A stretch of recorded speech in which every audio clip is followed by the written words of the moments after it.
Are you ready for this? I've been born ready for this.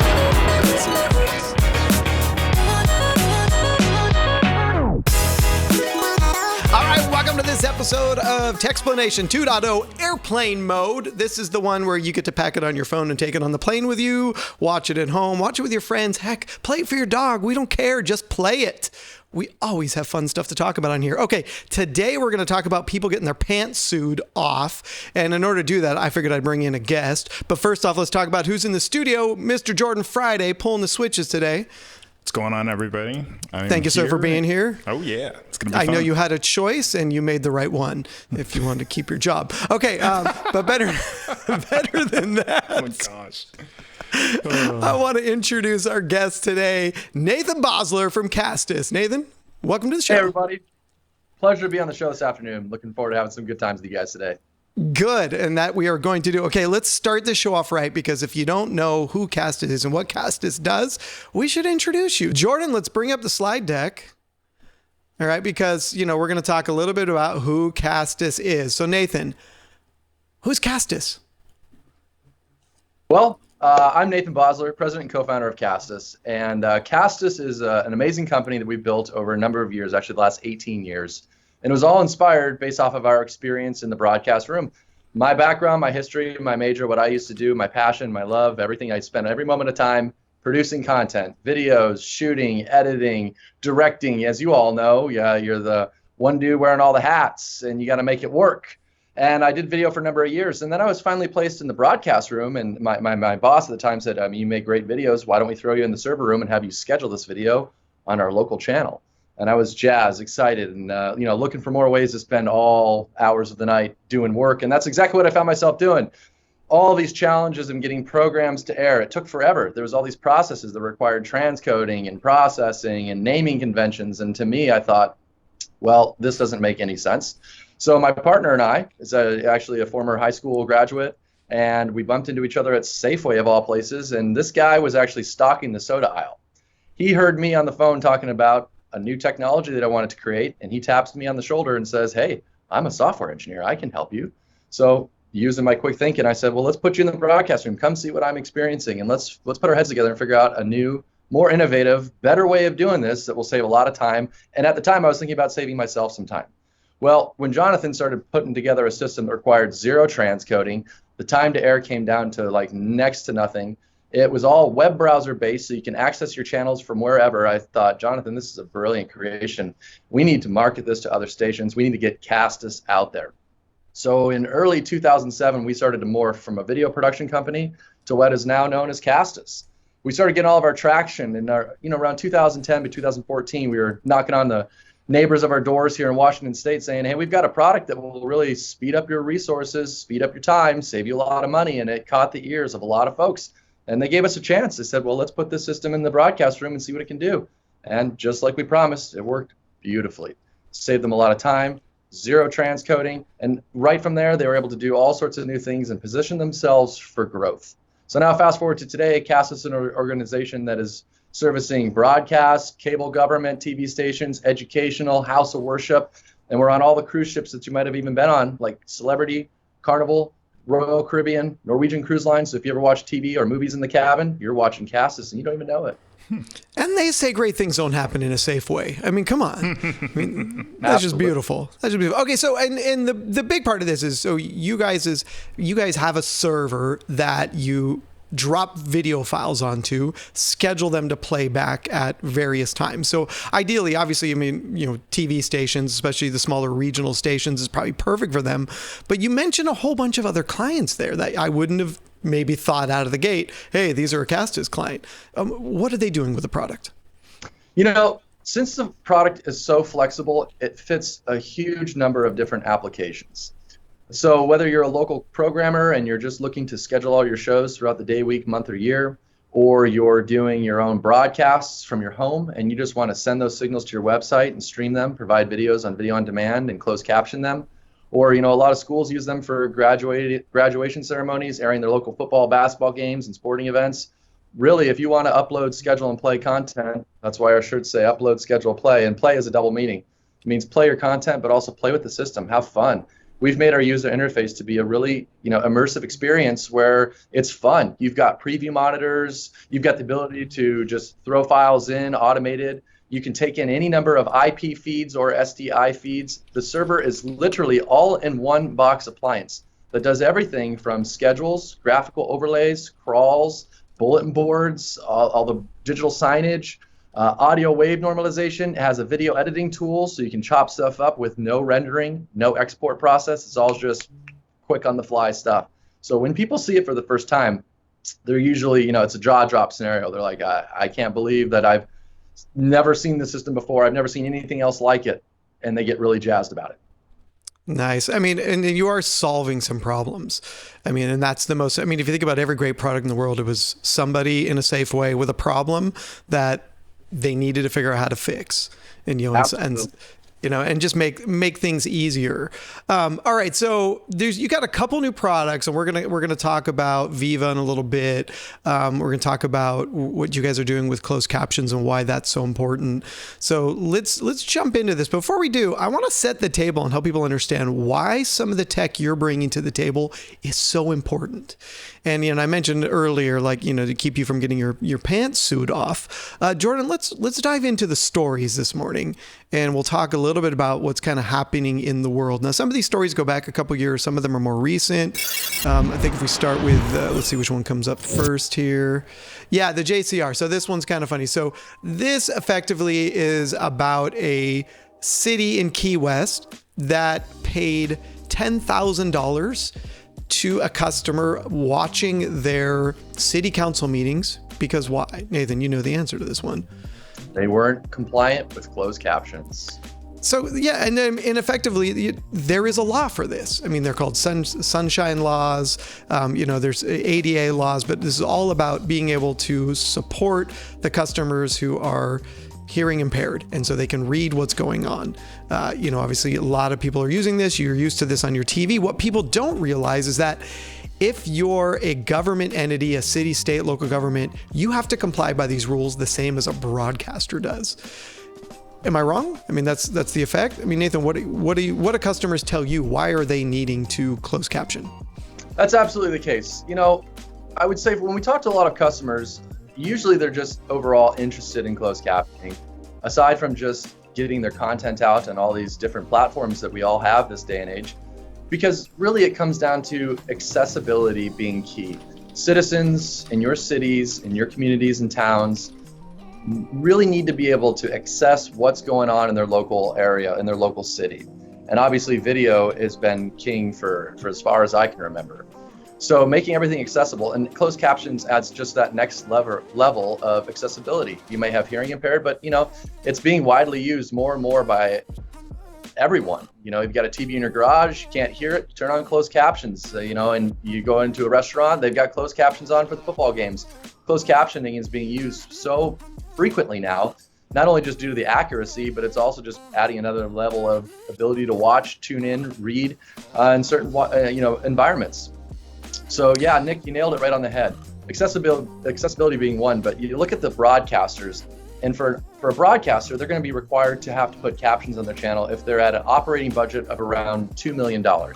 So for a lot of smaller towns, a lot of smaller cities, they're like, oh, we don't have an operating budget of $2 million. We're in the clear.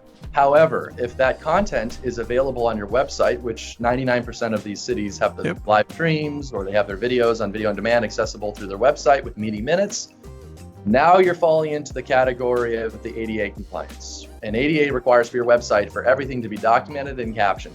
So if your videos are on your website, they have to be captioned. So it's, as you have people in your viewing audience watching, you might have that citizen that's going to check for closed captions. And you want to make sure you're prepared, you have everything ready to go. But I would say also, and a huge reason for having captioning is it's great for documentation. The ability the city clerk can go in and do a word search for a certain agenda item or a topic or a keyword, or even for the mayor name if the mayor had a comment that they want to pull back.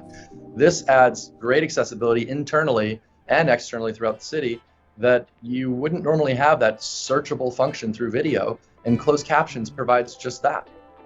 So Jordan, bring up the next one. This is basically, this is a lawsuit that I believe is still ongoing. This is against the Florida legislature. And it's basically the same thing. The legislature wasn't providing captions, so they weren't meeting the needs of everybody in their, again, in this case, their state. And that's a lawsuit that's now going forward. Jordan, if you want to jump to Action News, Jackson, there's actually a group of people that are running around suing local cities. And this actually goes beyond there. There's another one in Orange County, California, where they're going after all the cities in Orange County. And these are, whether you want to call what they're doing is right in taking the money from these cities and suing them to take money, they are proving a point that you need to be providing for everybody in your community. It's the law, right? And, I think the last two I want to dive into, Jordan, if you want to jump to the New York Times article, this isn't just cities. What? I can't look at it because... Oh, yeah. Nope. I hate it when that happens. Yeah, we'll obviously post these articles in the show notes. Well, how did you find this? That's what I want to know. Because I haven't used all of my free views this month, apparently. Do I for have? New York Times? Oh, I've reached my limit of free articles. You've reached your limit of free articles. See, I don't read New York Times that often. Does that? No, but that's okay. Moving forward. So this New York Times article basically is Harvard is in that lawsuit idea that Harvard also wasn't providing captioning on all the lectures they're recording. All right, and so this last one here I thought was interesting because we know that sunset laws are there to protect, or to go after the cities and make sure the cities, the state, the local, the government entities, the education, but what about businesses? And in this case, there are several businesses in the Bay Area of California that are being sued for the video content that they have on their website that's educational, that they're not captioning either.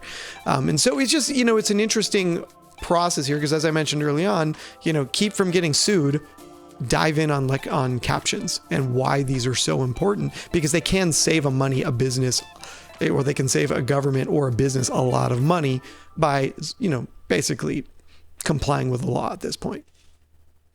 Well, hey, and Nick, you also mentioned, echoing accessibility. English captions are great, but closed captions then also give you a huge advantage to then you could do language translation. So in a lot of different areas of the United States, there's a melting pot of a lot of different cultures, and you're doing yourself a lot of justice, especially your city, if you can cross that language gap and you can be translating those captions into a ton of different languages. You're just going to add yourself a lot of value to your local jurisdiction or to your business. Now you can have all these different languages available, and if you're streaming to the web, your viewers will have the option to change between all the selected languages. And at Castus, we offer over 72 different available languages to translate, and so that's pretty impressive. So let's come back to the different languages. But I want to say one, it's most of these environments, the live environment wouldn't have translators there. You wouldn't have it in multiple languages. So most of those viewers would never come to the building anyway. They would be watching it online. They'd be looking for a translated version of that video. So, that's powerful that you can be in 72 languages. Okay, so let's talk about, I guess there's one other, and this is a more interesting one that I had stumbled on not too long ago, but churches that don't have access to American Sign Language translators, people who can sign with the services, and they're using these captions in real time now to reach a new audience. So there's definitely all these angles we never always think about that are somewhat outside of the traditional sunset laws or sunshine laws, but are in just these tertiary markets. All right, so let's jump into what you guys do, how you do the captions, and what the process looks like. So you're not captioning sort of on a server on premise, but you are capturing the data there. So walk me through the process of how you generate all this data. Yeah, absolutely. So, I've been in the caption game for quite a long time, for roughly a decade. Castus servers, since we really introduced them, have always supported closed captioning, meaning if the content was captioned or the video was captioned, our servers will play them out to cable and to web feeds with the captions. It was several years ago I started exploring captioning as more of an item that we wanted to make available for our customers from Castus, because we had so much interest in customers saying, can you guys do the actual captioning process? And, as Nick mentioned, there's a lot of different ways to go about doing it. You have your server applications where it's a physical box that takes in the signal and does the captioning, captions whatever's going through it. You have the option of having a live stenographer, a live person sitting in the room, which is becoming more and more tough because there's only a certain number of people available that can do it. So I really went towards the AI route in doing it cloud-based, because a lot of these cities, as you can see from the articles Nick brought up, they really want to get this service implemented as soon as possible. So without having to commission new hardware and put it in the IT server racks and get it on the network, we have invented a way of doing it that is all just cloud-based. So your video signals will come into your server. From there, our server sends an audio track up to our Castus cloud, and that's where the magic happens. That's where it does the speech to text conversion. And to speed things up even more, to get, we want to make sure there's not a lot of latency, it's going to send it from the cloud, just the caption data back. So the audio goes up from the server to the cloud, captions it, and then just the data comes back to the server. That way it's done quickly and there's no quality degradation. From there, our server will receive the caption data and just simply splice it. We call that term in broadcast, it muxes it right into the signal going out. So that outbound path to cable, to your website, to Roku, to Fire Stick, to all those different platforms will have captions right in the signal with only a couple seconds of latency, which is pretty impressive. And there's no quality loss whatsoever. And I think the amazing part about that is if you think about the amount of equipment it would ordinarily take, I mean, you've got almost nothing on premise. You've got one box, effectively one server, and the rest of all this data crunching is being done in the cloud. I mean, I guess it's one of those areas where people are always looking, where does AI fit in my life? This is one of those spots where it can be very additive to your viewer experience and to your customers. And it's not hard to add, from what you're telling me here.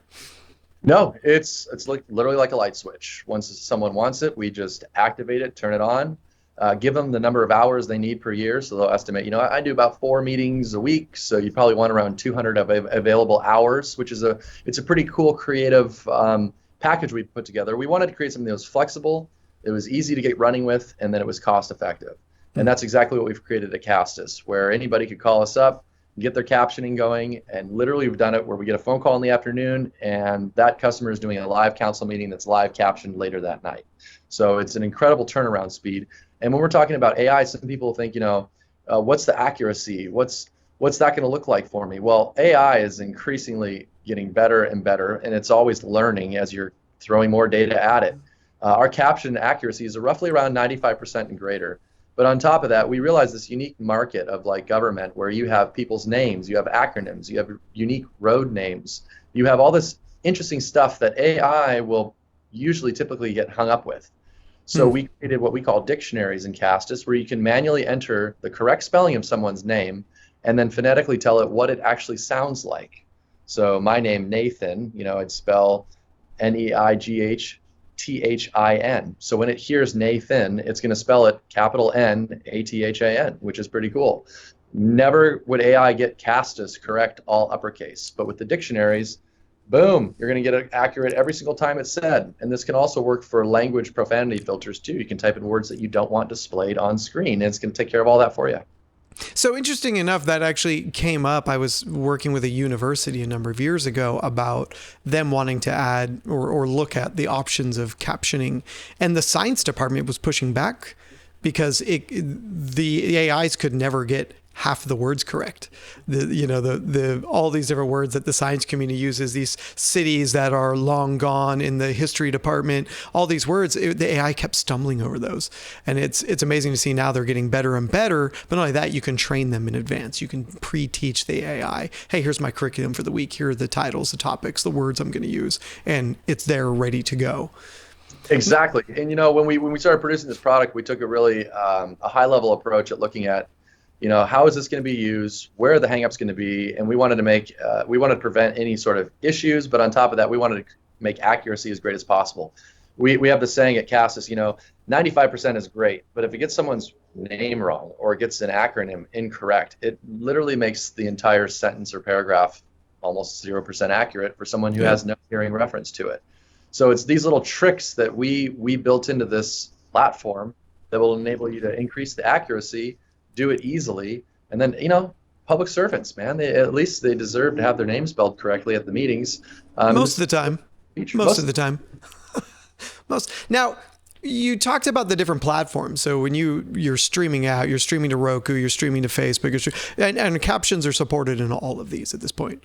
Absolutely. Absolutely. In some of these platforms, like for example, YouTube, you may ask yourself, well, YouTube will caption my content. That is true, but the issue remains of when is it going to caption it? How accurate is it going to caption it? Because you're in this queue of literally billions of other videos being submitted, and you're just waiting to have the control at your fingertips to say, I want to caption this video live real time, instead of doing it after the fact. During the live meeting, your captioning is going, and then you have the ability to, if it does make a mistake, use our caption editor to go in and make any adjustments to make it 100% perfect across the board.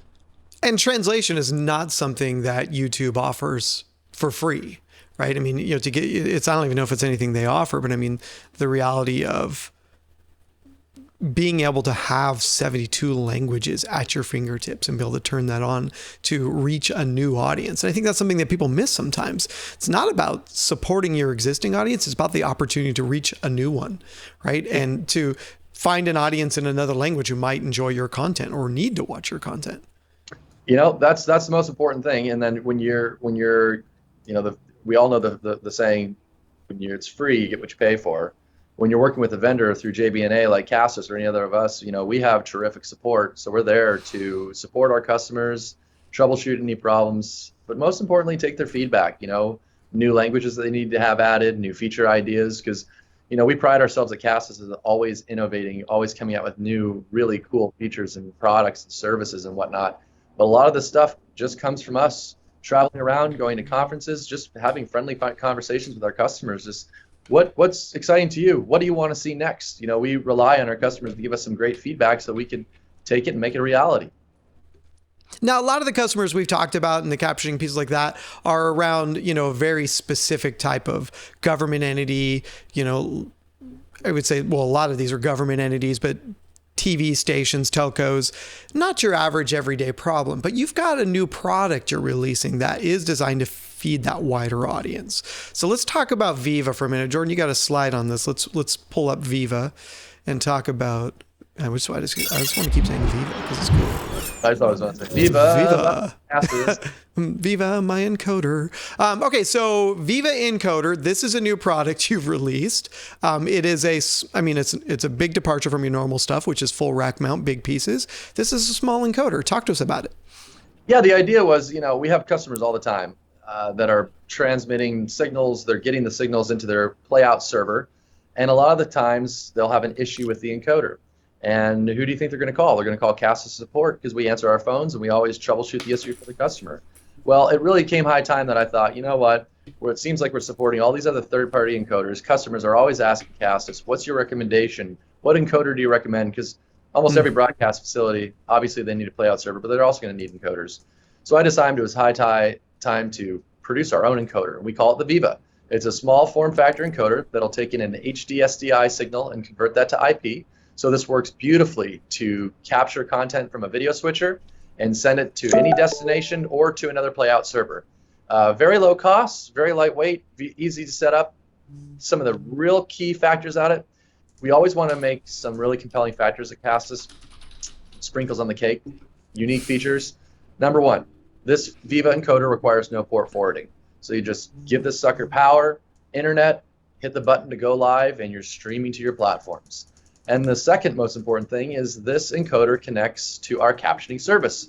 So that means you can take a video feed from any live switcher, send it to the Viva, hit the button on the front to start captioning, and whatever signal you're sending that Viva, the Viva will get it captioned and then output that signal with caption in HD video. So now, I want to stop you right back there for a second because you mentioned no port forwarding, and about 80% of our audience would.